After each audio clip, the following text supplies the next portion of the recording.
ThaBoxingvoice.com here with Abner Morris's strength and conditioning coach, Luis Garcia. Luis, talk to us about how Abner has prepared for this fight compared to the last few fights. This is the first time in a long time that a lot of people feel that Abner is fighting an opponent that is up to par to him and is not fighting under par. So how has this training camp been?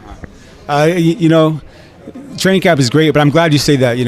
Finding opponents that are not up to par, that's a testament to Abner's hard work more than anything, as opposed to somebody saying, "Oh, let's see if we can get by these guys." And the reason for it is, you talk about Okendo.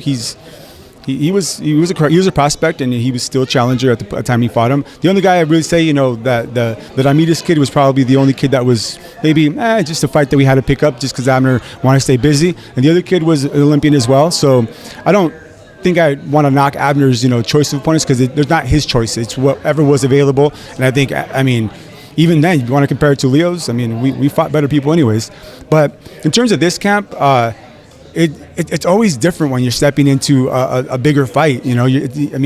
It's like getting up to work and say, you're gonna get up to work and interview me. You're probably not that excited. You can go interview Floyd. You're probably pretty excited. And nothing against anybody, but that's just the way life is, and that's just the way everybody is mentally. To get up for a lesser fight when you've had so many big fights, it's not as easy as you may think. Does Abner do it? Does Abner put in the work? He always has. What's different from this camp is just the excitement and just saying, hey, when we sat down, when we signed the fight, and we said, you know what, I don't want to just be the old Abner. I don't want to just have my same old team and just do the same old stuff. Although we do change it up a lot, he didn't want to be that. He's like, what can we do to get better in all aspects? Let's talk about our nutrition. Okay, what have we done up to this point? What can we do to get better? Let's talk about our sparring. What can we do to improve our sparring, our quality of rounds? What can I do to make sure that I come into every training session at 100%? Let's talk about recovery. Let's talk about Clemente. Can we do this? Can we? It's like, so I think everybody in the team just raised each other's game and starting with Abner. And Abner said, I promise you guys that these are going to be the expectations of me that you guys should have of me, and I'm going to own up to them, and the expectations that I have of each and every one of you, and let's work.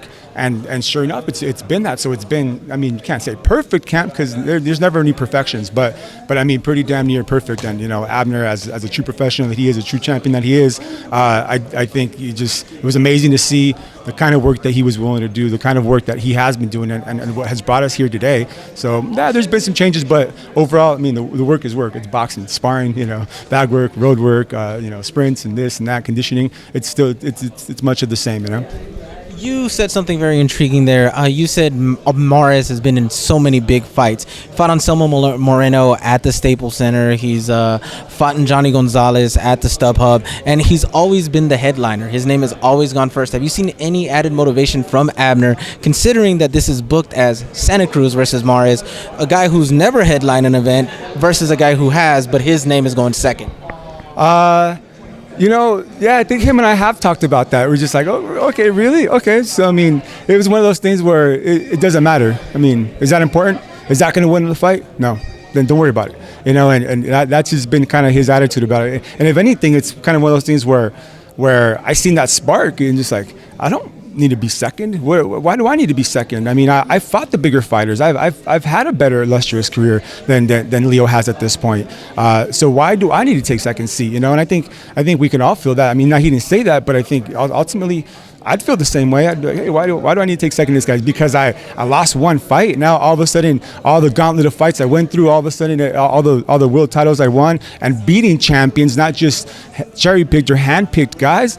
And now all of a sudden that's gone. It's like, I'll show you guys, and I think that's his attitude for it, and he means it, and it's great. It's great to see it.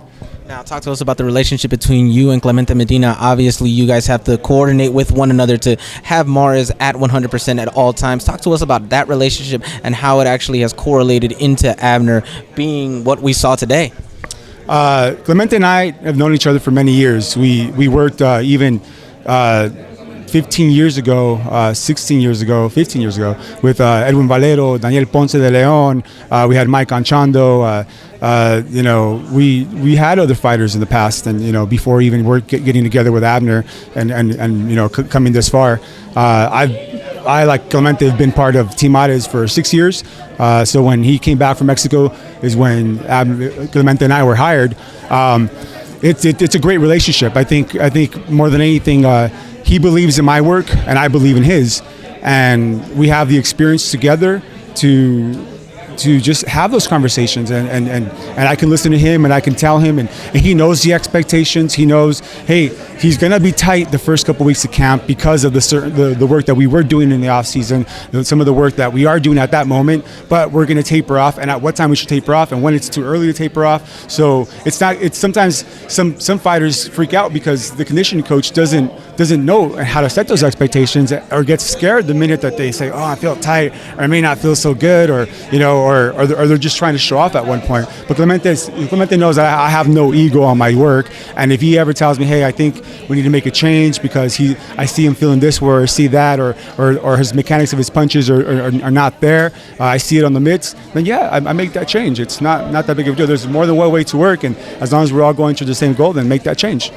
Now, it's almost here. We're about a week and a half away. What do you expect to see from Abner August 29th at the Staples Center? That way the fans can know what they can expect to see from him. Abner's a great fighter. He's proven it time and time again. He's fought big names, but I think just this time Abner's going out there and just he doesn't want to win. He wants to demolish him. He wants to go out there and not just be head and shoulders above Leo Santa Cruz, and show everybody that, hey, that he deserves to be, where he was and where he should be, and that he's gonna take that over. So what to expect from Abner? You're gonna see a guy that I feel is reaching the pinnacle of his physical maturity and his mental maturity as a person and as a fighter in the ring, and that when both of those meet, you're looking for greatness, So at this point, it's the road to greatness. It's not the road to being a four-time world champion. It's a road to greatness for Abner. That's what it is. Well, I thank you for your time for talking to me about this Abner Mares fight versus Leo Santa Cruz. Thank you, Luis Garcia. Have a great day.